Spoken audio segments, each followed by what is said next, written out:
Hello everyone, welcome to my channel. आज हम करेंगे Sarojini Naidu. Sarojini Naidu was born on 13th February 1879 in Hyderabad. Her parents were Dr. Gaurinath Chattopadhyay and Varda Sundari Devi. She was the eldest of several children, of which 8 survived. Gaurinath was a remarkable man, a DSc from Edinburgh. He had been excommunicated from his caste for his radical views. Radical means Krantikari. His wife Varda Sundari Devi had to be schooled in a Brahmo Samaj home for women during his absence. On his return, Ghorinath took up service with the Nizam of Hyderabad. He not only founded the modern system of education in Hyderabad but was well known as a reformer, thinker, scientist, and alchemist. If we'll go to Hyderabad, we can visit the home of Chattopadhyay's. It is on Jawaharlal Nehru Road, just ahead of General Post Office, Abits. It now houses the Sarojini Naidu Memorial Trust. Sarojini was a precocious child, means advanced child who began composing poetry at an early age. She passed the Madras matriculation exam when she was 13. At 14, she fell in love with Dr. M.G. Naidu, who was a widower 9 years her senior. Besides being from a different caste, perhaps fearing for the future of his daughter, her father arranged to send her to England on a scholarship from the Nizam. She was in England from 1895 to 98, of which she spent over 2 years at Girton College, Cambridge. That environment, however, did not suit her. She failed to make a mark in her studies or in sports, but instead got to know some of the leading English poets of her time. Edmund Gosse, Gosse, became her patron and encouraged her to write. She returned to India in 1898 to marry her जो भी boyfriend बोल सकते हैं या doctor Naidu जिनसे वो प्यार करती थी. The marriage caused a sensation and was solemnized in a Brahmo ceremony under the provisions of the Social Marriages Act by Pandit Virasalingam Garu. Sarojini was already a celebrity in India. Soon after, she had 4 children in quick succession but could not content with the life of a housewife. She plunged into public life and public service, publishing her poems alongside her other activities. Before long, she became an important member of the Congress party. Influenced first by Gopal Krishna Gokhale and then by Mahatma Gandhi, she rose to be one of the best known freedom fighters of her times. She traveled widely both in India and overseas as a spokesperson for the Congress and for the cause of India. Already famous as a poet, she now became known as one of the front-ranking national leaders. She was the first Indian woman to become the president of the Congress in 1925 and also served as the president of the All India Women's Committee. She was jailed 4 times during the struggle for freedom and became the first woman governor of India's largest state, United Provinces, now UP. Uttar Pradesh, after independence. Clearly, Sarojini was one of the most talented, visible, colorful and dynamic Indian women of this century. चलो, thank you so much. इसमें वैसे overview of उनकी poetry का भी overview है. Okay, इसको थोड़ा मैं पढ़ लेती हूँ, है ना. Sarojini's poetic career began when she was just 11. Arthur Symons quotes in in his introduction. उन्होंने आर्थर साइमन ने लिखा था गोल्डन थ्रेशोल्ड में. One day when I was ये सरोजिनी नायडू ने लिखा था अपनी द गोल्डन थ्रेशोल्ड में. ये आर्थर साइमन जो है ये बताते हैं कि सरोजिनी नायडू ने गोल्डन थ्रेशोल्ड में लिखा था. One day when I was 11 I was saying over a sum in algebra. It wouldn't come right, but instead a whole poem came to me suddenly. I wrote it down. From that day, my poetic career began. At 13, I wrote a long poem. La Lady of the Lake, 1300 line in 6 days. At 13, I wrote a drama of 2000 lines. I wrote a novel. I wrote fat volumes of journals. I took myself very seriously in those days. अच्छा, of these early works only the first, the long poem जो लिखी थी ना, Lady of the Lake, survives today, वो अभी तक है. It was actually published as Mehir Munir, a poem in 3 cantos by a Brahmin girl in 1893, when Sarojini was 14. है ना? Perhaps it was the presentation of this book to the Nizam which resulted in her being awarded as scholarship by him for higher studies in England. उनको England भेजा गया था निज़ाम के द्वारा जब उन्होंने उनकी ये पोएम पढ़ी थी. Her next collection, Songs by S. Chattopadhyay, was printed privately by her father, Ghorinath Chattopadhyay, in Hyderabad in 1896 and contains poems which she wrote from 1892 to 1896. The collection was published when she was in England.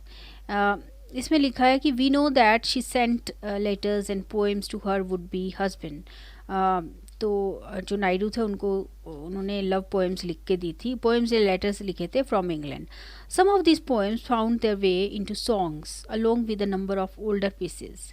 This collection is the weakest of all her books. In fact ये बोल रहे हैं जो writer हैं, I have not found a single poem in it which is worth including in my edition of the selected poetry and prose of Sarojini Naidu.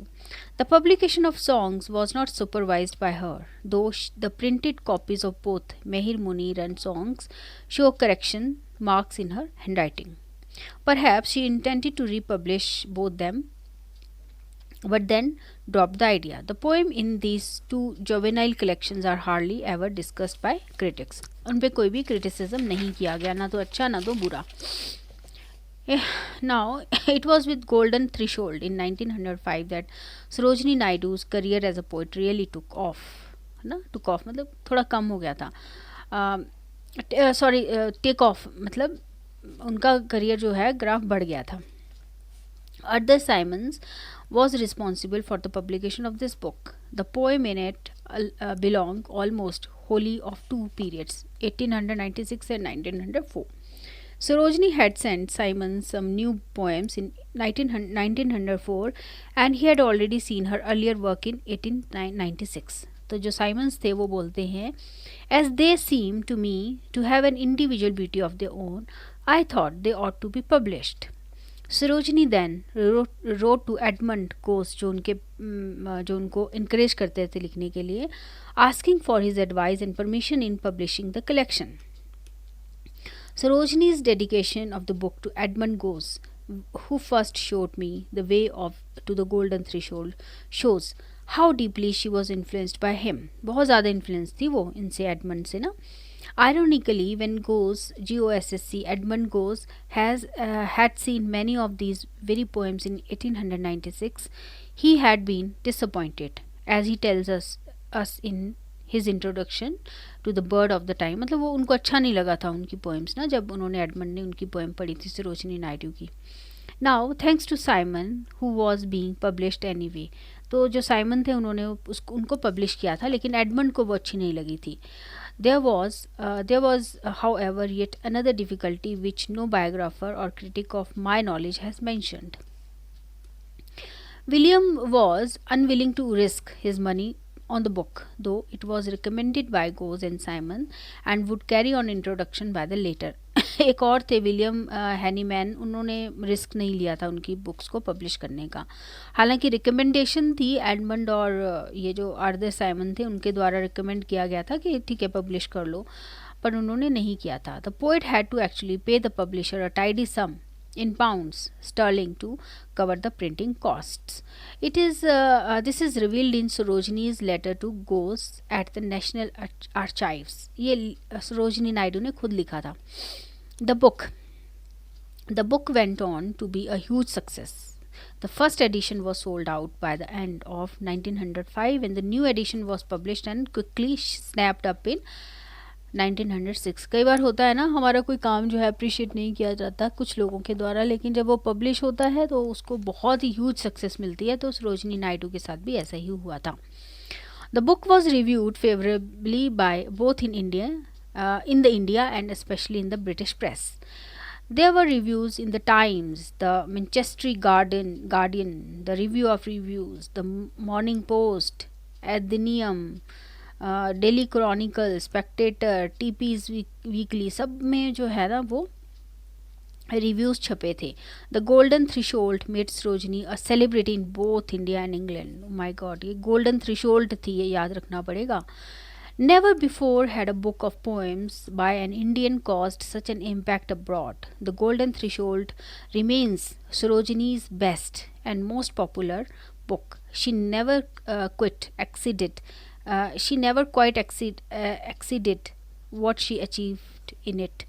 अच्छा, जितना इसमें उनको सफलता मिली थी ना, सक्सेस मिली थी, उसके बाद उनको कभी नहीं मिली. मतलब ये सबसे ज़्यादा थ्रेशोल्ड, आई थिंक तभी भगवान ने उनसे नाम लिखवाया था, थ्रेशोल्ड रखवाया था इस बुक का, है ना. थ्रेशोल्ड मतलब इस थ्रेशोल्ड तक हम जब पहुंच जाते हैं उसके बाद हमारा डाउनफॉल शुरू होता है. ये हमेशा होता है, थ्रेशोल्ड तक कोई चीज़ पहुंच जाती है, फिर उसके बाद हमारा वो नीचे आनी ही आनी है. The Bird of time was published by William Henman in 1912 with an introduction by Edmund Gorse. It was also published in New York by John Lane. This book too was reviewed widely in India and in England. By now, Sarojini was an established poet. Her readers in England expected both beauty and oriental glamour from her, and she did not disappoint them. वो सब मिला जो लोग चाहते थे कि वो उनकी पोएम्स में मिले, वो सब सरोजिनी नायडू की पोएम्स में उनको मिला था. The broken Wing, her third collection, है ना. थर्ड कलेक्शन, पहली क्या थी, थ्रेशोल्ड थी. सेकंड कलेक्शन अभी हमने पढ़ा था ना, एक मिनट, द बर्ड ऑफ टाइम, है ना. और थर्ड थी Broken Wing. Broken Wing, her third collection was published by Heinemann in, ये पता नहीं whether I am pronouncing it right और not, HEINEMANN in 1917. By now, however, the praise had become lukewarm. ठंडी पड़ गई थी उनकी जो प्रेज थी वो. There was also considerable criticism of her limitations as a poet. In Europe, the first wave of modernism was beginning to gather momentum. अब modernist poet आ रहे थे. There was about to be a cataclysmic change in poetic fashion. Sarojini was swept aside by this tide. She never published another collection in her lifetime. By the time Padmaja published the Feathers of the Dawn in 1961, modernism was the ruling mode in Indian poetry. तो Feathers of the Dawn आने के बाद मतलब के साथ साथ modernism आ गया था. The book was penned by Nissim Ezekiel. Modernist poet माना जाता है ना निज़िम एज़ेकियल को, जो कि इंडियन थे. इनके नाम से लगता है पता नहीं ये कौन थे, लेकिन इंडियन थे, पारसी थे, तो ज्यू थे ये. तो उन्होंने ये लिखी थी, तो उसके साथ ही मॉडर्निज्म आ गया था. Sarojini had been all but consider to poetic oblivion, मतलब वो ऑब्लिवियन में चली गई थी. अब उनका कोई काम नहीं आ रहा था. अब मॉडर्निस्ट पोइट जो थे वो फोरग्राउंड थे, आ गए थे, सामने आ गए थे. Thus, the graph of her career shows that her reputation was at its highest from 1905 to 1917 and then declined afterwards. In India, she continued to have a readership and following until her death. But in 1950s, when modernism became the dominant mode of Indian English poetry, her reputation as a poet sunk to its lowest. बहुत नीचे चला गया था उनका rank ना. This contempt for her poetry persists in an entire generation of poets and critics who were now in their 50s and 60s. मतलब वो पसंद नहीं करते थे मॉडर्निस्ट पोइट उनकी पोइट्री को.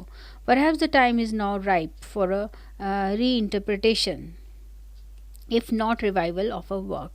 इंटरप्रेट तो किया जाता था उनकी जो थी वो पोएम को. As a writer of prose, Sarojini was never well known except for a few booklets. She never published a sustained piece of prose in her lifetime.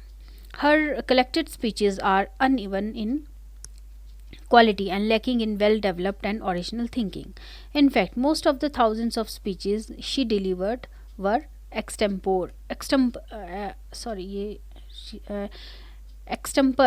Extemper means example, excellent example बोलते हैं इसको. ठीक है, चलो thank you so much. यहाँ हम finish कर चुके हैं इसको, in Sarojini Naidu brief life sketch को. Please subscribe my channel. आज हमने ऑलमोस्ट ये यूनिट 3 फिनिश हो गया हमारा. Thank you so much.